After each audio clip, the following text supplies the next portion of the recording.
Alright, this video will show you some tips on how to improve at 1v1s, but also first, I want to show you how to join ranked if you're interested. If you would rather just play casual, make sure you're in Sap Dojo. There's a channel called Matchmaking, you can find someone to play there. But if you'd like to join ranked, you can scroll down, go to Ranked Lounge, and then type in /join. You'll get some options on which packs you'd like to play. Most people just play the static packs, which are the 4 base packs in the game.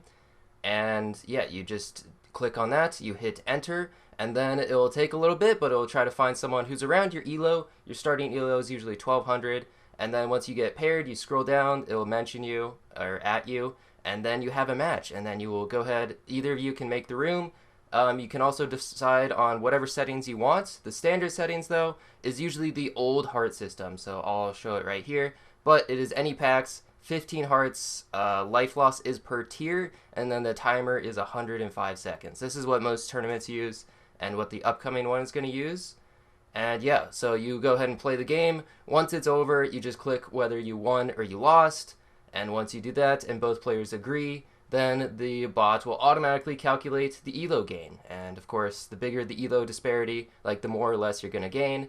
And it's pretty cool. There's also a leaderboard if you want to check that out, and you can also check out all the results. And now to actually get into the 1v1. Okay, this 1v1 is against Cotty. I am just using the Turtle Pack. Most people would say that the Puppy Pack is actually the best one, and Turtle Pack would be second best, Star Pack would be third best, and then the Golden Pack is mostly unviable.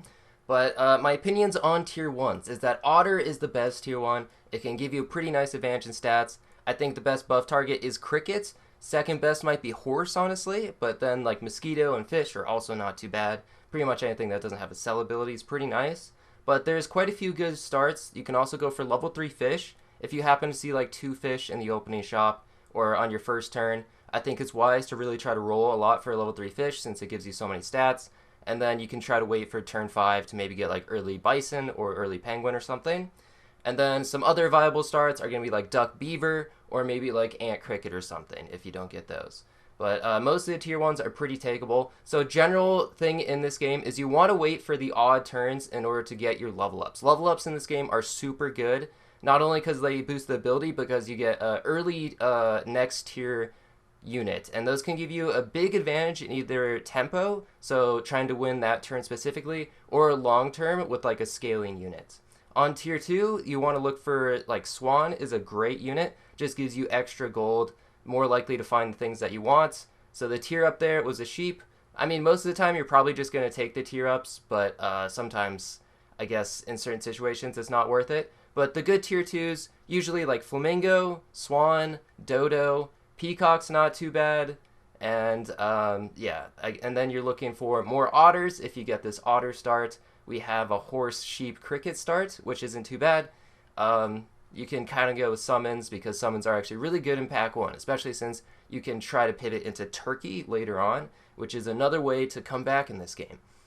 But going into turn 4, we're probably going to be just looking for things we already have, try to freeze the things that I have in the shop so that I can save for turn 5 to get early tier 4s. But the most important one is actually trying to get early tier 5s. So on turn 7, you want to try to have as many level ups as possible, which means that on turn 6, you want to try to be rolling for those level ups. And that can be so pivotal because a lot of the tier 5s can just be like game-winning units. Like getting early Seal can just kind of win you the game sometimes. Squirrel Seal is usually the fastest scaling in the game. You can also get early Monkey, you can get like an early Shark, and you can pill stuff, and that's also great scaling. Anyway, decided to sell the Cricket. You want to usually have one pivot slot. You want to make sure you are like keeping track of what do you want on your team to be sold next. And so usually that's going to be, you know, whatever's weakest or whatever doesn't have a great ability long term. And so Swan's helping out, you know, Sheep's giving me a lot of stats. The Horse is level 1.5, so much more likely to find a level up, and the Otter is giving me stats.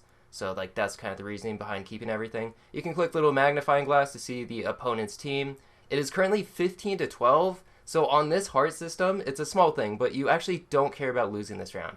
Because you only lose 2 hearts and then you start losing 3 hearts next round, it means that, yeah, this round just doesn't matter. Because like 15 hearts, 13 hearts is the same thing, 12 hearts, 10 hearts is the same thing. And you can get snails. When you lose, you have the possibility of buying snails, which can give you just a pretty nice head start in stats. Anyway, yeah, so taking the temporary horse stats, Giraffe, pretty solid tier 3. This, like, tier 3s, the best one is usually a rabbit because you can just get scaling so fast. Worm, I don't think is a great option because it can be countered so easily in 1v1s. Like, just going with one big unit isn't always great because skunk exists. You could also maybe get scorpioned, and that can really be a problem. But, yeah, so got level 2 Swan this turn. Pretty helpful, and I think the best ability long-term is going to be Swan, so that's most likely why I'm going to be buffing it. But sometimes, if you just have one big unit, you can keep around to tier 1. Usually, you want to try to pivot off of your tier 1s as fast as possible, which is why I sold the cricket, especially if you have, like, a duck or a beaver or something. You want to sell those on, like, turn 3 and 4. You don't want to end up keeping them around too long. Alright, so again, you're really going to want to roll on turn 6 and try to find as many level ups for the next turn for turn 7 because they can be so good. So in this situation, I mean, I did take a garlic, which you might not want to do, but I did have a horse frozen, and sheep is a great unit to have because you not only get the level up from combining the sheep, but if you happen to find a pill, then you can pill a level 2 sheep, you get 2 level 2 rams, which you can combine to get a level 3, and that gives you another level up. So I already have 3 level ups for tier 5, which is going to be so huge because there's so many good options. There's not that many things on tier 5. The bad ones are usually Rhino, and like Croc isn't great, but you know, still might be takeable. But there's still quite a few that are pretty decent. You can see Cotty has early deer there, so that's why I position like this. You want to make sure the deer doesn't kill like a sheep and you miss out on some spawns. But yeah, that's a pretty good early tier 4 just to get quite a bit of tempo. And hopefully the tier 5s are going to be good. And the otter got me an 8-11 swan, which is very nice because like big swan going to be such a nice advantage. Peacock with garlic. Like you could take shrimp as well. I kind of forgot to mention that on tier 2, but shrimp's pretty good, especially with hurt units like Peacock or like a camel or something. But let's see what the tier 5s are. Scorpion's not great. That's not the one you usually want. And then a cow is not bad. That's just some additional stats.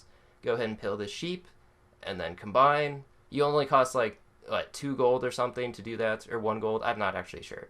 And then I got a seal. So that's like the game-winning thing. This is such a huge scaling advantage that once he sees that I have seal, he's probably going to have to pivot his game plan.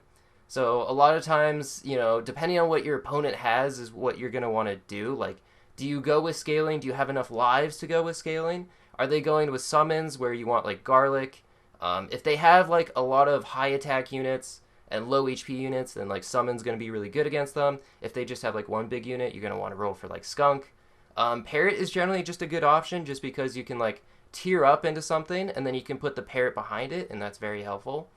Or you can go like parrot skunk or something as well. It's just a generally very versatile unit, and if they have like summons, you can go parrot crocs since that usually is very helpful. Okay, with seal, you're gonna want to run like as few units as possible, just so that if you happen to buy like a salad or a sushi, you have best possible odds to hit it.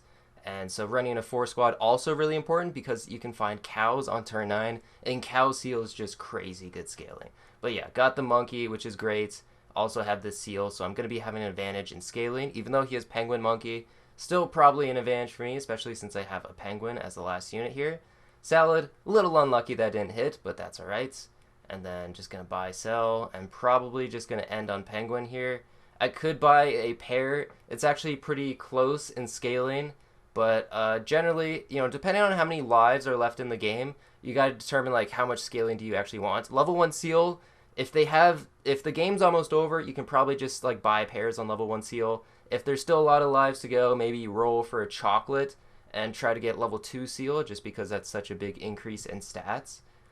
Just a lot of it depends on how many lives are left in the game.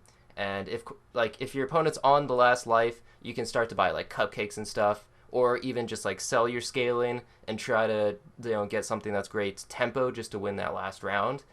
Especially if they have a scaling advantage where you just want to like try to kill them then. Otherwise, they'll probably have way bigger stats and you'll just lose the rest of the rounds. But interesting peacock strategy here.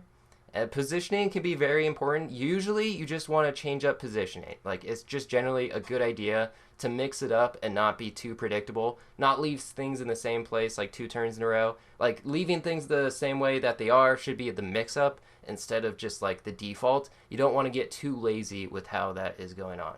Alright, so chocolate on seal is going to be great because it gives some stats. Also, if you get level 2, big advantage. And there's still quite a few lives left since we got some draws, which means I'm going to be rolling for this seal level up. I probably could just take monkey. I don't know why I didn't, to be honest. Don't want to take up too many of the shop slots, but sometimes it's nice to freeze and roll just in case you find something better. I'm not sure that was one of those situations, though. But I guess I was hoping to find a chocolate the seal, and then maybe take the tier 6 instead. Alright, yeah, so the problem with Monkey is that I'm buffing my biggest unit, which means he could just buy a Scorpion, and my Swan would be dead, which is why I want to change up the positioning here and buff something else. And also it's going to be good because he also bought a Skunk, which is going to be hitting the Swan. But Melon is still super good. Like, Turtle is way OP, so usually just freeze Turtles, and if I happen to run into a pill, then I can, like, combine the monkeys and take Melon armor since it is such a huge advantage. That's the reason Mosquito is a pretty good unit, but there's also a lot of counters to Mosquito. Like, he has Peacock and Camel or whatever, or just Ox or something like that. And, alright, as long as, yeah, that was pretty good. As long as the Peacock doesn't get to my Swan there, I think I win that round. And there it is. There's the pill, which is perfect. Also going to give me protection against Scorpion here. And then I can take this monkey. Don't forget about the temporary horse stats, sure. Horse is actually surprisingly good just for the little bit of extra stats. Plus it synergizes with, like, you know, the sheep and the spider. And deer. Deer's a great unit. So boar, why not? It's actually not that bad. It's like 12 or 14 attack unit, which sometimes is like the best you can hope for. And that's going to deal quite a bit of damage, especially if you somehow live or like you make it a buff target. Like I could put it in front, and if I happen to find a melon, it's actually pretty strong because it's going to get so much attack. Could like one shot through melon or something. So breakpoints are like the exact HP and attack. Like if you have a 20-23 unit and they have a 22-19 unit, that's actually a huge difference because you're going to live with 1 HP and then you're going to get another attack off with your strongest units. So that can be a huge difference maker, and sometimes you do want to pay attention to those.